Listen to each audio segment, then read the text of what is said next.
This is Umar Ahmed for IFL TV, proudly sponsored by Everlast. First time at the lovely estate of Billy Joe Saunders. Stress as always, mate. Stress, a lot going on, but we're getting there. We're getting there, Umar. Kids running around causing havoc. As always, without a doubt. It's part of the game. Bet they're keeping you busy. Very busy, mate. Very, extremely busy. Yeah. They're keeping me on my toes, let's just say the least. And the horses, the houses, the watches. That's another thing, yeah. That's just more headache and stress, to be honest. The cars. I mean, when's the stress gonna stop? You tell me, Umar. I mean, you live a good life, no stress. How do you know that? You know, you was out last night, up this morning, this videoing. You got a good life. Everyone has stress though, don't they? I think everybody has stress, don't they, to a certain point. I think stress comes with life, mate. Like I say, I think I'm a very big believer that in life that, you know, we're not here for a long time, are we, to be fair? Life's very short. So you got to make it the best you can while you're living. And whatever that may be, whatever job you may do, you just got to get on. We're all dealt different cards. It's just the way we play our hand. And I think that, you know, you have to stick in sometimes in life for a bit of a break. So what are you doing with your life at the moment? At the minute, Umar, this, as you can see, just, you know, I've got horses here and I'm just into my horses at the minute and having a bit of time with my boys and bits and bobs and just living life, to be honest.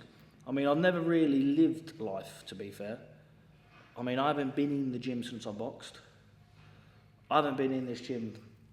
I've got a gym here, I don't use it really. The kids use it. Does Billy Joe Saunders need boxing in his life? I think that, you know, the problem is with fighters, you know, when they finish boxing, you know, I see the weekend, the IBO champion, and he's back working straight away. I know him, what's his name? He's just for MTK. He boxed on the Leedsby and won the IBO. Oh, Maxie Hughes. Maxie Hughes. Do you know what? I completely left my mind, young Maxie Hughes, you know, and that's, you know, he's on such a high there, then he goes back to reality and he probably needs that job to keep him, you know, to keep a mix. Because with boxers, there's not an in-between. Some boxers, you know, they do their job, they do the work, and then they go from there to there. Some, you know, has to do something in the middle to keep it balanced. And my balance really is animals, kids, just enjoying life, really. Like enjoying myself, like when I say enjoying myself, not thinking about boxing. So it's been a healthy break from boxing, yeah? Very good, yeah. I think every fighter needs a break. You know, it's good to stay on it and stay in the gym and stay fit and stay active and this and that, but realistically it's just a fight, isn't it? No matter how long you have out, how long you don't, it's just a fight. So sometimes you need to completely forget about it to see if you do miss it a little bit, you know? Whether you fight again or not, will you stay in boxing?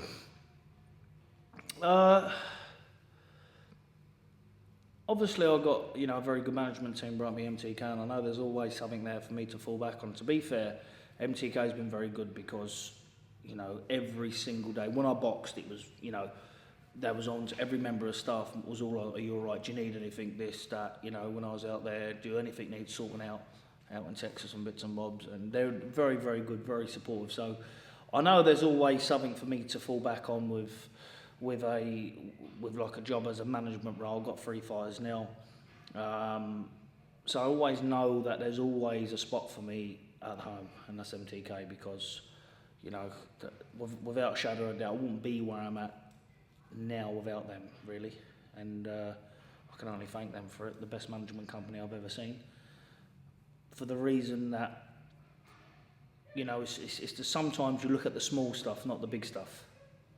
And it's good to know that you are appreciated. Okay. So going back to the Canelo fight, walking in front of 80,000 people, hostile environment, you didn't seem fazed one bit. Is that how you felt? Just another fight? Do you know what? It was one of them that not 1 minute did I get nervous walking in. It was like I was enjoying the moment, like enjoying it, and it was a very, very good experience. Like I say. Mind games and fun all along the way, entertainment. It was good, I enjoyed it. Okay. And your performance itself? I think that, you know, the thing is with me, Umar, I never make excuses. Every camp, you don't go through about niggles and injuries and bits and bobs. The complete bottom line of it is this: I got beaten by the better man on the night. You know, people can say, "Oh yeah, you was up here and we had your level here," but the main thing is winning. And Canelo won, and that you can only give him. Listen, see, if I get beat by the better man, I can always live with that. And on the night, he was a better man. You know, so that's all I can say. But with the love of it still, I loved, like, when I was in there, it was like another day at the office really for me. I was in there and just walking through, no nerves, no nothing, just going in there, and it was a very, very good atmosphere, even though it was against me, but it was still a good atmosphere.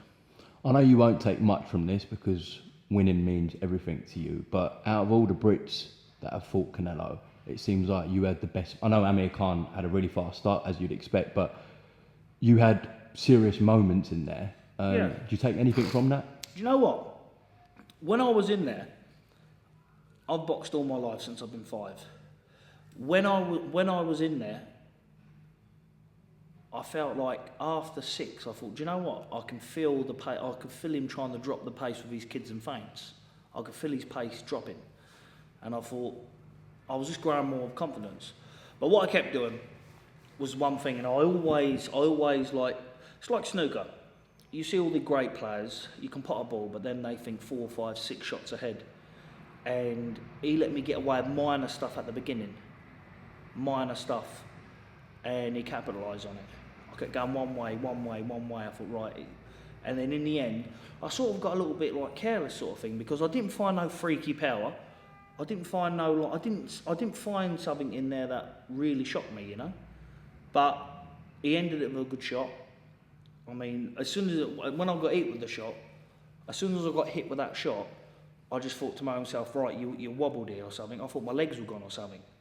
But I was bouncing around for like 10 seconds and I realised, right, your leg's not. Then I just felt, bam, all this went like numb and I could feel it like caved in a bit. And that's all I can remember was ducking in here and whistling air going past.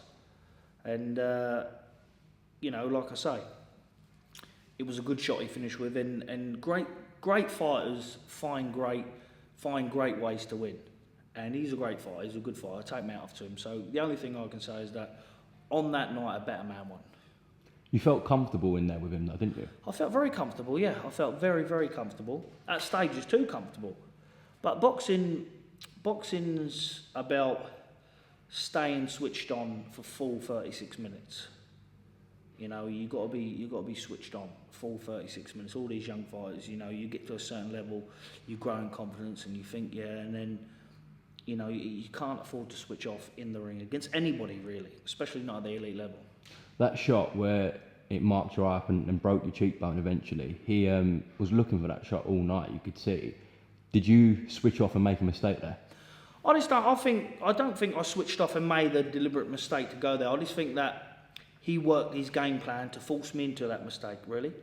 And you can only get away with it so long. I remember Ben was saying dip to the left as well, but I would dip into the right. He was saying like switch, give it both looks. And in hindsight, that's what I was doing that, but I wasn't trying to avoid obviously the backhand uppercut or the straight down the pipe. But look, he's been in with the greats. He's the biggest name in boxing, and you know I had an opportunity. You know, the opportunity for me didn't work out the way I wanted to work out, but you know, I'm happy with life how it is. Okay. Do you think you were a bit one-paced in that fight? I started slower than most, slower than I ever started, because I knew that they wanted me to start fast. So I started real slow, but I knew I had to have a Grand Slam finish. So I didn't really want to push the pace too early soon, because pushing the pace too early soon, you know, it would have been like a tough last 3 rounds. So I knew that I had to say, right, you save some gas now, because at times I knew I had to fight fire over fire sometimes, didn't I? You had about, I think, 90 seconds to kind of survive once that shot landed. What was going through your mind then? Just survival? Do you know what? I was on the back foot. Completely, and I couldn't see out of this eye at all. Could not see a thing, nothing. I swear to God, I saw 3. Yeah, and I thought, fucking hell, like, and I was just moving around. And as soon as that bell went, I could hear Ben, as I was walking back, I could hear Ben saying, "It's over, it's finished, it's done." Before we even sat down. And I agreed with another member of the cornermen to go out for one more round, switched orthodox, so I'll switch. But listen, like I say, look, it was rightly stopped. You know, it was rightly stopped. Listen, we've seen so many injuries in boxing, and when I got to the hospital, it was at the back of the retina, and there was a bit of my cheek split off what could have set at the back, so if it pierced it, then I would have been blind in one eye completely. Listen, we're in a sport, aren't we? Like I say, we've seen so many deaths in boxing and so many severe injuries and bits and bobs, and that's the reason why, you know, you have a good cornerman in there. Let's clear that up then, because obviously Mark Tibbs and Ben Davison have both gone on record since the fight and stated what they believe happened in the corner. Just tell us what happened, Bill. Look, I don't want to get back into Mark and Ben's little tiff, but, you know, for me, I felt I had the best interest I had. I was going to go out for one more round, and why? Because I said, look, I'll have one more round, I'll switch, and me and a cornerman, you know, agreed on that. But you know, Ben did say to me in the corner, "It's over, it's done." And he was saying to me, "Look, you get a rematch off this, you know, you get this." He sort of like talked me around, and I was disappointed and gutted, but. You know, that's all I want to really comment on that, because, you know, Mark does his thing, Ben does his thing, and I don't really want to be caught in the middle of them two going at it. I'll see a couple of videos, but, you know, the main thing what I will say is when I was in that hospital, you know, Ben was straight up there. Ben was there straight away, and obviously Tom, my dad, and two of my mates. So really, when you look at, boxing's a really like a prostitute game, innit? Because when you look at someone in hospital or something like that, you think, you know, it's all well and good, everyone there as a team and bits and bobs, but when you really find out who's who in situations like that, and it's not about boxing then, it's not about money then, it's not about anything, it's about being loyal. And you know, I can only say, I expected to see who I seen there, you know. Okay, I get that. How is the eye, Bill? Yeah, healing up good. They went through my mouth, through there and through there with the operation. I got another checkup. When's the other checkup? November, I think the end of November. So I'll have one more checkup, and obviously it goes from there. But it's healing up good, like I say. It's all healing up good, and you know, I can see that's the main thing. Absolutely, that is the main thing. There was a lot of social media talk, obviously, after the fight, and a lot of fighters as well saying, "Oh, Bill's quit here," etc. So, what do you kind of say as a response to those people who are saying you quit, and especially as you just said, you wanted to go for one more round? I think people's always going to have their 2 pence worth, but the main thing is, like I say, if I wanted to go down on one knee and surrender in that ring when I couldn't see him with a broken eye socket, it could have easily been done. I went over a minute, still carried on, and you know, that's the reason why you got good people around you to protect you in times like that, because sometimes fighters need protecting from themselves. But as for quitting, I think anybody who knows me personally completely knows what sort of character I am, and they know that's not in me ever. You know, look, I can say I got beat by the better man 7 days a week, but quitting, I'll just let that go over me, because I know the situation of things that people's been through in the sport. You know, we see that woman die not so long ago, that young girl. We see another fighter severely injured in the ring, and you know, you get some of these fighters who sit back, who's probably never even going to be British champion, having their opinions, you know. So they're entitled to their opinion, they can have their opinion, but I know my own self. Like I say, it's not about reputation, it's about your character, and if you know your character, then you've got nothing to worry about. Okay. Bill, people will say obviously the comments you made about Daniel Dubois after his fight with Joe Joyce. So what do you say to that? I did listen, when people say the comments I made about Daniel Dubois, I never for once. Daniel Dubois, listen, he's a young, hungry, good fighter. I like him. I like Daniel a lot. And Daniel made his own decision. I didn't make my own decision. You know, you got called a man for a reason, and you got fighters, like I say. With Daniel, I don't know the extent of the trouble or how bad the eye was, but that's all I can say on that matter is that I didn't make a decision myself. You know, my cornerman made a decision. So Daniel's got his own reason. Not saying that, you know, Daniel quit because I know what it's like to have that pain. You know, I know what it's like to go through that sort of injury, and it's a bad injury. So, like I say, look, to fight at that sort of weight, the heavyweights as well, you need both eyes. So, like I say, he'll come again, and I believe he'll be world champion. But what you're saying is that you wouldn't go down on your knee on your own? I could have easily went down on my knee on my own because I generally couldn't see a thing. But like I say, some fighters, you know, to be fair, my argument to that is probably I'm lighter and I'm better on my feet than Daniel probably, you know. But you know, like I say, he'll have his reasons and I've got mine. But you know, he's a good fighter and I believe he'll be world champion. Okay. Bill, so what is the situation now in terms of with DAZN and Eddie Hearn? If you do fight again, you remain with them? Listen, it's one of them, like I say, look, I'm not really worried if I box again. Not really worried at all. If I don't ever box again, it don't really bother me.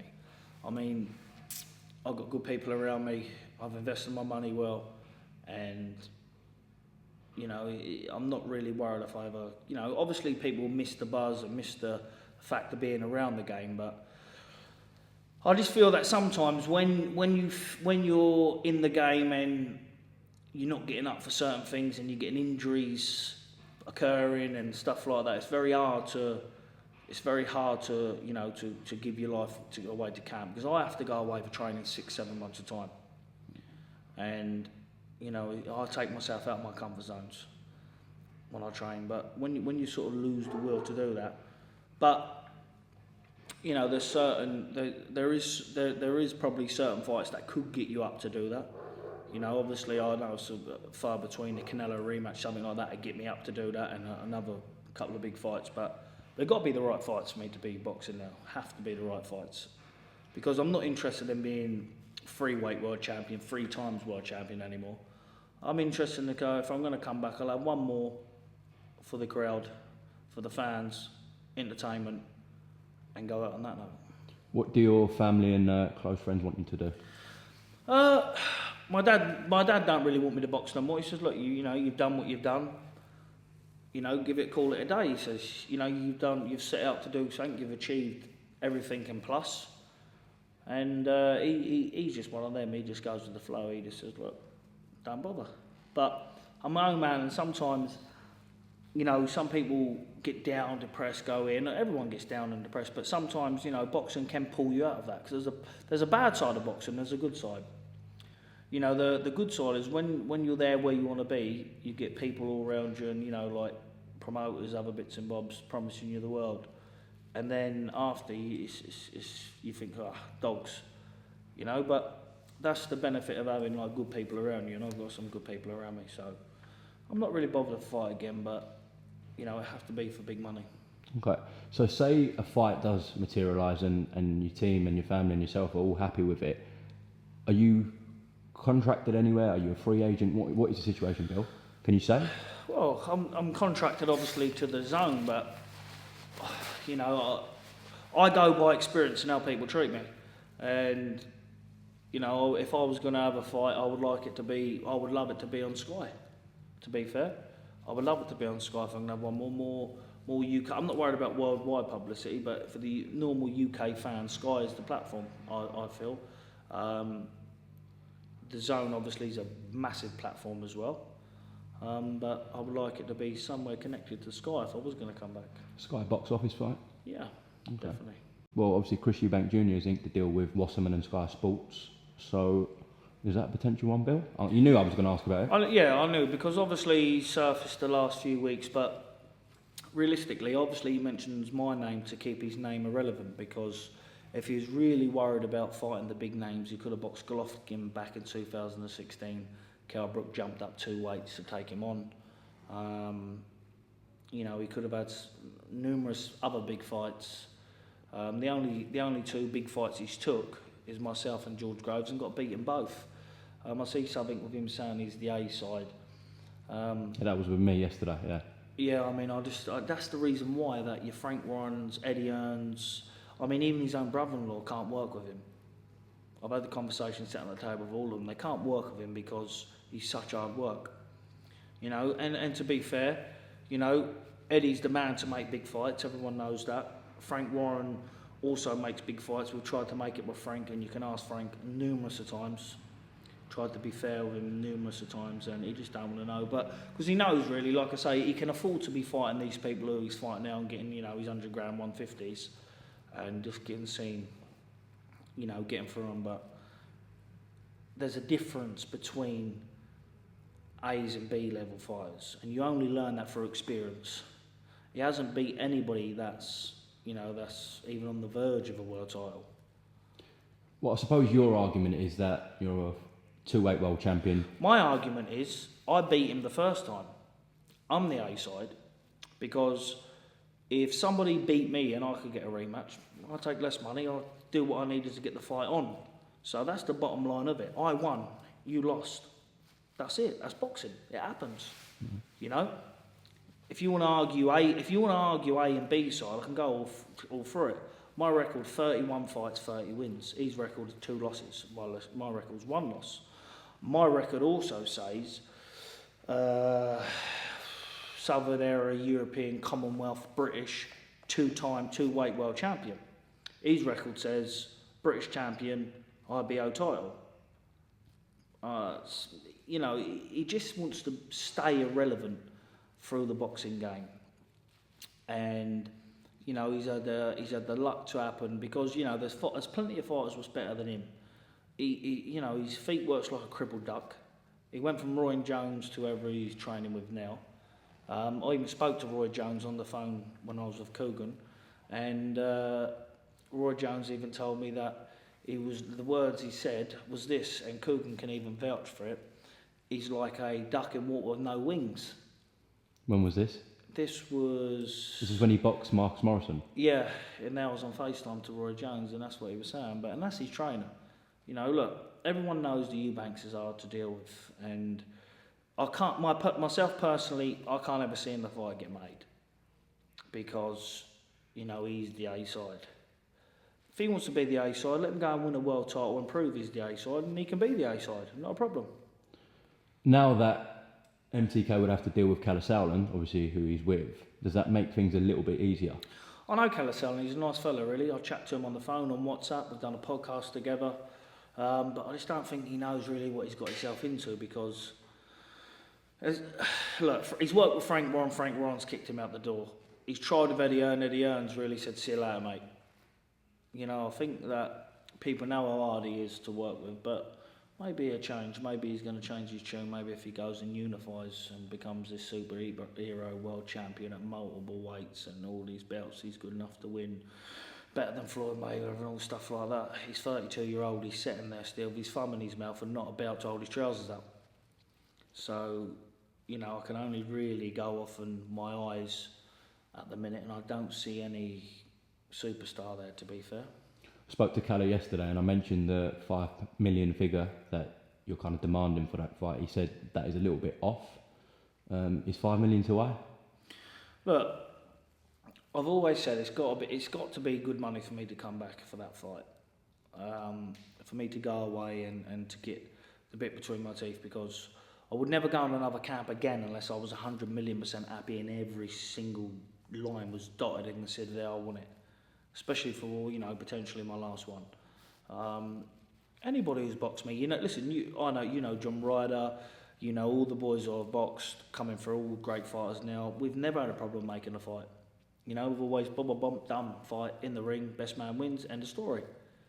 You know, anyone dealing with me knows I'm not hard work. You know, a man can ask for an absolute town and take a village, can he? You know, it's not what he asks, it's what he gets, but it's one of them that, to interest me, it's got to be around that number, yeah.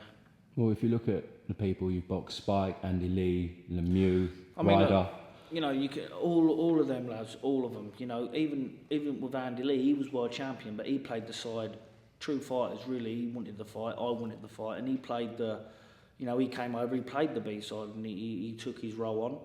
And that was it. But, you know, ask anyone with me, I'm not even, you can ask my management, you can ask Frank Warren, I've still got a good relationship with him. You can even ask Eddie to effect. I may be hard work to him in his eyes about fucking on his tail all the time on the phone, but apart from that, business-wise, I'm straightforward. I could do a deal on a day, me. Last one on Junior. I'm just going to get my phone out. I don't want to misquote him.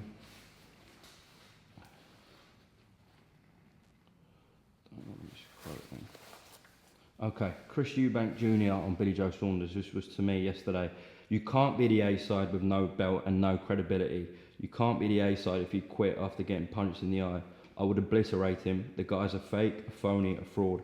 I never rated him. What's there to rate? Well, what I'll do is, I will just show you something on here. You're going on BoxRec, aren't you? Well, no, what I'm just going to show you is this. Is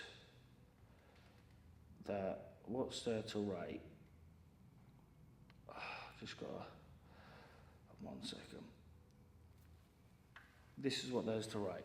So if we go on, I'll show you 1 second. So if we go on Eubank's A side, we got 30 fights, 30 bums, 2 losses. So BoxRec don't even want to show it. Look, oh, George Groves, Billy Joe Saunders.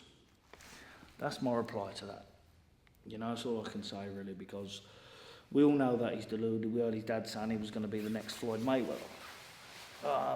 He's been to Floyd Mayweather's gym. That's about it, I think. But yeah. So realistically, look, in my eyes, all the Eubanks are just deluded. Every one of them. There's not a good one amongst them. You know, he's only, like with young Eubank, he was the bright hope. He was no good. There's never going to be another dad. The rest of the sons, he might as well forget about it. The full breed and seed of the Eubanks is one's chucking in the bin. Is there a final message to Chris Eubank Jr. about that potential fight? Not really, no, because I don't talk to him about business. If I was going to do business, obviously I'd talk to the Sounders and my management team. So not him, no. I've got no message to him whatsoever apart from the old loss you've got. Okay. That's on there. We've seen it. Potential other fights. Obviously, you've been linked with Demetrius Andrade before, Gennady Golovkin. Do you think at this stage of your career? I would like it, yeah. Do you know what? I've got to respect Golovkin, you know. Got to respect him because, you know, the age of what he's at now. And it's sort of a thing now that if I boxed him now, if I beat him, would I class it as I've beat Golovkin? Would you get the credit, is what you're saying? Yeah. You know, but he's a good name. I'm a fan of him. I wanted the fight, come back 2 or 3 years ago, but I've got to respect what he's done. You know, but something like that I would definitely come out for. Even an Andrade fight, you know, if we had it in the UK, definitely could be made. Golovkin. I don't mind Andrade. He talks a bit of shit, doesn't he? But seems like you're pals secretly, though. yeah, we are. We're a bit pals, aren't we? He comes in and I see him and we have a chat and bits and bobs and he FaceTime me and just give him... We never have a friendly chat, that's always just calling each other names. Okay, so Golovkin, Andrade and Chris Eubank Jr. There's your 3. Is that fair? That's probably the 3, yeah. Okay. He had some harsh words as well yesterday for Liam Williams, Chris Eubank Jr. He said that he's been snaking around and if they fight, he'll get thrown under a bridge. What do you think happens between Junior and Williams? I don't know. And I believe that if he's always sort of swerved that fight with Williams, because to be fair, it's a good clash of styles. It's a barnstormer, that fight. Yeah, isn't it? Liam comes to fight. You know, he boxed Andrade and got outpointed and bits and bobs, but you know he deserves a break. He's got a good trainer, and he's in for a shout. But they don't want to be taking fights who people's in for a shout for. You know. They want to be taking fights that's, you know, 80-20 in their favour. And that's the only reason, really, why he's relevant. More people like to see him box for him just to get beat, you know. But anyway, that's enough of him. I do want to ask you about a couple of other things. David A came back and called out Tyson Fury. Thoughts? Yeah, look, I don't mind David, but, you know... I don't know, he's probably got loads of money, I don't know, he's probably invested really well in bits and bobs, but I hate to see fighters like Evander Holyfield the other day and bits and bobs coming out all now, like, it's one of them times, and I can understand he wants the Tyson Fury fight, because of, you know, he's thinking about the money side, he's got beat by Bellew twice, you know, but I think it's too far gone now, and I don't think Tyson should take that fight. because he could get badly hurt. David A. Like listen. If his leg happens to go, look, his ankle went, was it? His Achilles went. Achilles. When he boxed Bellew. Bellew's a great fighter, and Bellew put the finish to him there. But if his Achilles we had an injury going in with Tyson Fury's, we could potentially see a serious injury. You know, so I wouldn't really want to see that. David's done great things for the sport. I've been at his big nights, and I'd like to remember it like that, you know. He's come back, he's had a fight, he's won, and I think that should be the cap, I reckon. Jake Paul v Tommy Fury? Jake Paul v Tommy Fury, yeah, I think it's another fight that would be an interesting fight. I think that it'd be an interesting build-up, should I say, but there's only one winner there, and that would be Fury. You've seen Tommy, obviously, in the gym and stuff. I've heard he can really scrap. I've seen Tommy in some very, very, very good spars that shouldn't be going his own way, and it has done. I don't know sparring, but you know he's got good breeding in him there, and he's got his dad looking after his health and wealth, and that's John Fury. So they're not idiots around the sport. They know, and obviously that it's a big money fight, and you know I think this Jake Paul mentioned him, so rightly so should be on the case. And you know boxing's boxing. These young fighters now, they all should be fighting each other. You know, they all should be out there fighting each other, and I'd like to see that fight. Well, two fights we are getting is obviously Fury, Wilder 3 and Joshua Usyk. Just a couple of quick breakdowns on them two. I think that I start with Joshua Usyk first. I think that Derek Chisora showed the strength between a heavyweight and a cruiserweight when they boxed. I remember Derek Chisora having very, very early success early on and taking some shots. And you've seen when he tried to push Tyson back like that, you know, Tyson, the second fight was different. Tyson broke him down. And, you know, I've seen Derek's a strong man though, but I can just only see Joshua, the size of being, you know, how he is, how big he is. If he uses his speed and his strength at times, I can't see it going past 8 or 9 in Joshua's favour, if I'm honest. Because he's a good boxer if you let him come out and dictate and do what he does. But as soon as you put the pressure on him and make him fight, you know, fire with fire at that weight, I just don't think he carries the size. But I think he's an unbelievably technical boxer. I would never write him off. But that's just my opinion. Okay. And your old mate Tyson against Deontay? Tyson and Deontay, I think that Tyson put a finish to him in Vegas 2 years ago. I think that absolutely, because there's one thing that when they say a puncher's chance, he has always got a puncher's chance, but that's all I'd give him. You know, you can't, you know, a leopard never changes spots, and no matter who's got training, and Malik Scott's a great trainer, he's been in there with all the boys, but Tyson's is something a little bit different. You know, Tyson's something that no one's been in with, and he's an adapter. So, if you're not going to go out there and make it a 3-round fight, put your hands together and just start windmilling in and think, right, it's over in 3 rounds, otherwise I'm beat. That's the only game plan he has, where Tyson has A to Z. He's proved he can go there and box him for coming off on a big layoff and still outbox him, but the first one was a draw. Then the next fight, he's proved he can take it to him and punch him up. So where really does Wilder go from there? You can only give him a puncher's chance, and it's silly saying at that level, but you know, Tyson's just a different seed, isn't he, to the other heavyweights, I believe. Well, you've picked Fury and Joshua there. If they do come out on top, do you actually believe that Eddie, Frank and Bob will get that fight done? I think that, obviously that, you know, Tyson's got MTK behind him there to make that fight, and I think that MTK is the only company there where all parties work there. So I think that fight potentially could be made, and it's too much money not to be made, to be fair. But in boxing, we know that sticking boundaries comes along and politics gets involved, and this one wants to walk first, that one wants to walk out first, and all that rubbish. But I reckon eventually next year, that fight will be made. Okay. Next summer. All right, Bill, well, I do appreciate your time. I've been trying to get this exclusive for a while. You've been harassing me, to be fair. I think that's saying it lightly. It's harassment. Pestering you. You're like one of these sex pests. Constantly on. Bam, bam, bam, bam, bam. Well, I got you in the end, didn't I? Did you enjoy your night out last night? 4 o'clock in the morning. Wahey. It was okay, Bill. Where did you go? Rain, shout out Rain in London. Shout out Rain. Good man. Good man. Yeah. But yeah, I got you in the end, didn't I? You got me. You tracked me down. I do appreciate your For time. a camp manager, you tracked me down. Obviously, Tom is the plug. Tom Watts. Shout out Tom Watts. Shout out Tom Watts. Want to shout anyone? No, I just got to say, obviously, thanks to all the fans and that. And you know, if I do consider coming back, really, obviously, it's for both our benefits, really, because I would like to go and give them one more to say see you later, and obviously my management company MTK. And that's about it, really, mate. That's about it. And obviously yourself.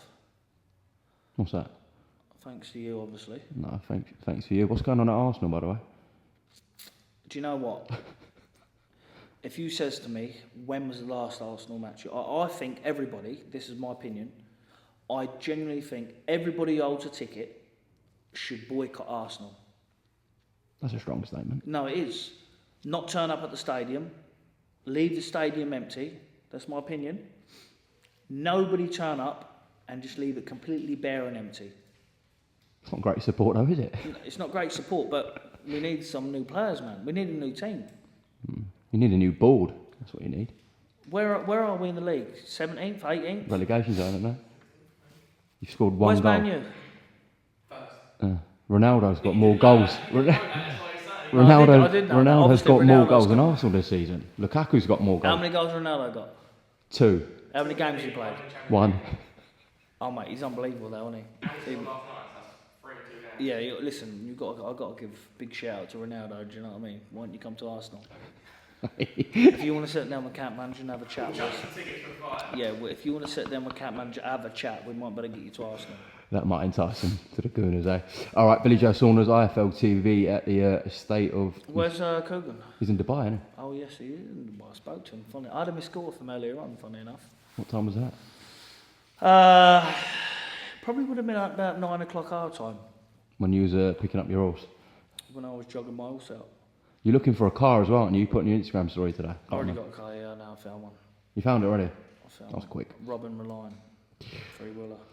All right, well, the people appreciate this. I appreciate it. We'll speak soon, Bill, all right? God bless you all. Stay safe. Right, we did wrap up, but you've got to mention something quickly, Bill. Yeah, I just want to give a big shout out also to MTK Future Ventura, who's got a training camp happening now. Well, it's supposed to be run by myself and Tom Little, but he's out there with the lads. So all the lads out there, he's reporting back to me.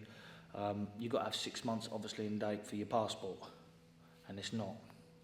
So I tried to renew it, but I can't get a meeting to the end of this month. So next camp I'm on there. But a big shout out, lads.